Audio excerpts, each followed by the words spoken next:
Bismillahirrahmanirrahim. Assalamualaikum warahmatullahi wabarakatuh. Yang terhormat Ibu Robiah Astuti, Magister Pendidikan, selaku dosen pengampu mata kuliah Metodologi Penelitian Kuantitatif. Dan teman-teman yang saya banggakan. Perkenalkan, nama saya Dimas Adibima dengan NIM 082 yang akan bertugas sebagai moderator pada kelompok 8 kali ini, yang dimana kelompok kami akan membahas tentang teknik analisis data penelitian korelasi. Dan saya tidak sendiri, saya ditemani oleh rekan-rekan saya, yaitu ada Naila Cahaya Putri, Nazwa Hanan Halifah, dan Imelda Lupita, serta Putri Ayu Febrianti. Dan selanjutnya langsung saja ke pembahasan yang akan dibahas oleh rekan saya. Baik, yang pertama di sini saya akan menjelaskan pengertian dari penelitian korelasional. Penelitian korelasional adalah jenis penelitian yang bertujuan untuk melihat hubungan antara dua variabel atau lebih.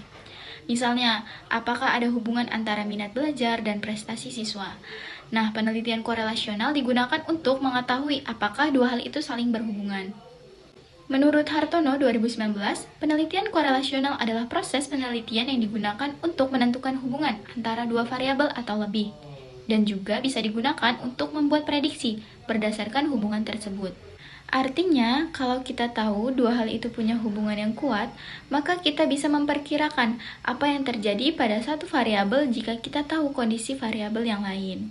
Kemudian, menurut Nikolaus Duli 2019, penelitian korelasional membantu kita memahami hubungan-hubungan antara variabel serta menyediakan alat analisis untuk menghitung dan memperkirakan apakah ada hubungan sebab akibat. Tapi perlu diingat ya, penelitian korelasional tidak selalu menunjukkan sebab akibat secara langsung. Ia hanya menunjukkan bahwa dua hal mungkin terjadi secara bersamaan atau berkaitan. Jadi kesimpulannya, penelitian korelasional itu sangat berguna untuk melihat apakah ada hubungan antara dua hal dan seberapa kuat hubungan. Selanjutnya yaitu tujuan penelitian korelasional. Menurut Johnson 1992, menyatakan bahwa penelitian korelasional bertujuan untuk mengidentifikasi dan mengevaluasi variasi-variasi pada satu atau lebih variabel lain berdasarkan nilai koefisien korelasi. Artinya, semakin besar koefisien korelasi yang diperoleh, semakin kuat pula hubungan antara variabel yang diteliti. Penelitian korelasional bertujuan utama untuk mengetahui apakah terdapat hubungan antara dua variabel atau lebih, serta untuk mengukur sejauh mana tingkat keterkaitan di antara variabel-variabel tersebut. Penelitian korelasional sangat berguna dalam bidang pendidikan, psikologi, sosiologi, dan ilmu sosial lainnya karena memberikan dasar untuk memahami pola hubungan tanpa harus melakukan eksperimen langsung. Meskipun tidak dapat membuktikan hubungan sebab akibat secara langsung, penelitian korelasional sangat penting untuk menjelaskan keterkaitan antara variabel dan menyediakan dasar bagi penelitian lebih lanjut yang bersifat eksperimental atau kualitatif.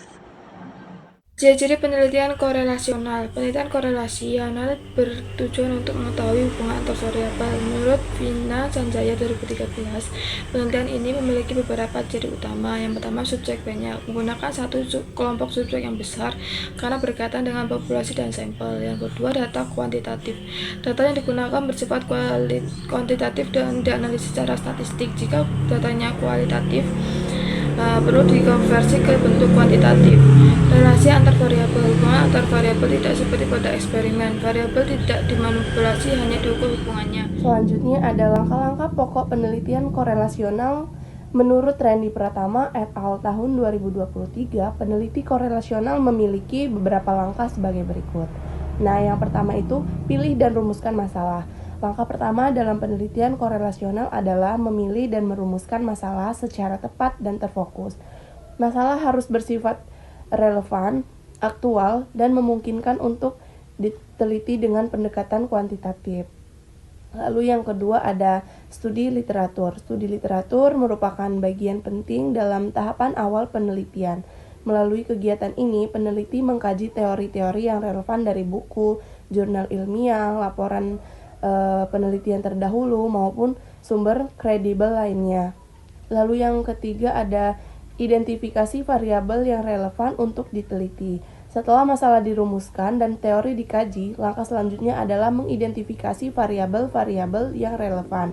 Dalam penelitian korelasional, minimal terdapat dua jenis variabel yang harus diidentifikasi. Nah, yaitu Yang pertama ada variabel bebas atau independen, variabel yang mempengaruhi atau diduga memiliki hubungan dengan variabel lain. Lalu yang kedua ada variabel terikat atau dependen, variabel yang dipengaruhi atau diukur sebagai hasil dari hubungan tersebut.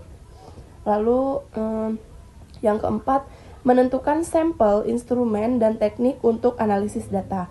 Nah, penentuan sampel dilakukan setelah populasi penelitian ditentukan. Peneliti harus memastikan bahwa sampel mewakili populasi agar hasil penelitian dapat digeneralisasikan. Selanjutnya, peneliti menyusun atau memilih instrumen yang sesuai untuk mengukur variabel. Nah, instrumen umum yang digunakan dalam penelitian korelasional adalah angket, kuesioner, skala sikap, atau dokumen nilai. Instrumen harus diuji validitas dan reliabilitasnya terlebih dahulu untuk memastikan akurasi pengukuran. Setelah itu, peneliti menentukan teknik analisis data yang sesuai. Nah, yang kelima ada mengumpulkan data. Pengumpulan data dilakukan sesuai dengan instrumen dan teknik yang telah dirancang. Proses ini harus dilakukan secara objektif, jujur, dan etis. Jika menggunakan angket atau kuesioner, peneliti harus memastikan responden memahami setiap pertanyaan yang diberikan. Yang keenam yaitu analisis data dan interpretasi. Setelah data terkumpul, penelitian melakukan pengolahan dan analisis data. Langkah pertama biasanya adalah melakukan coding atau pengkodean data, lalu memasukkan data ke dalam perangkat lunak statistik seperti SPSS, Excel, atau program lainnya. Penelitian akan menghitung koefisien korelasi untuk mengetahui ada tidaknya arah hubungan atau positif negatifnya, dan kekuatan hubungan antar variabel. Selanjutnya, penelitian menafsirkan hasil tersebut dalam konteks teori dan hasil penelitian sebelumnya. Penafsiran tidak hanya berfokus pada angka korelasi, tetapi juga memperhatikan makna praktisnya. Yang ketujuh yaitu ada susun laporan penelitian. Langkah akhir adalah menyusun laporan penelitian secara sistematis dan ilmiah. Laporan ini mencakup beberapa bagian utama. Yang A yaitu pendahuluan, latar belakang, rumusan masalah, tujuan, manfaat penelitian. Yang B yaitu tujuan pustaka, seperti teori dan hasil penelitian terdahulu. Yang C yaitu metodologi penelitian, misalnya jenis penelitian, populasi, dan sampel, instrumen, teknik analisis data. Yang D yaitu hasil penelitian, seperti temuan dari analisis data. Yang E pembahasan, seperti penafsiran hasil keterkaitan dengan teori dan perbandingan dengan penelitian lain. Yang ke F yaitu kesimpulan dan saran. Yang G daftar, pustaka, dan lampiran. Kesimpulan, penelitian korelasional adalah metode kuantitatif yang digunakan untuk mengetahui hubungan antar variabel tanpa manipulasi langsung. Tujuannya bukan untuk mencari hubungan sebab akibat, tetapi untuk mengidentifikasi kekuatan dan arah hubungan tersebut. Metode ini banyak digunakan dalam bidang yang sulit, melakukan eksperimen seperti pendidikan dan psikologi dengan menggunakan instrumen seperti angket dan dianalisis menggunakan teknik statistik. Penelitian ini bermanfaat sebagai dasar pemetaan fenomena, penyusunan hipotesis, dan prediksi variabel. Mungkin segitu saja yang bisa kami sampaikan. Kurang lebihnya mohon maaf pada Allah, kami mohon ampun. Billahi fisabilil haq fastabiqul khairat. Wassalamualaikum warahmatullahi wabarakatuh.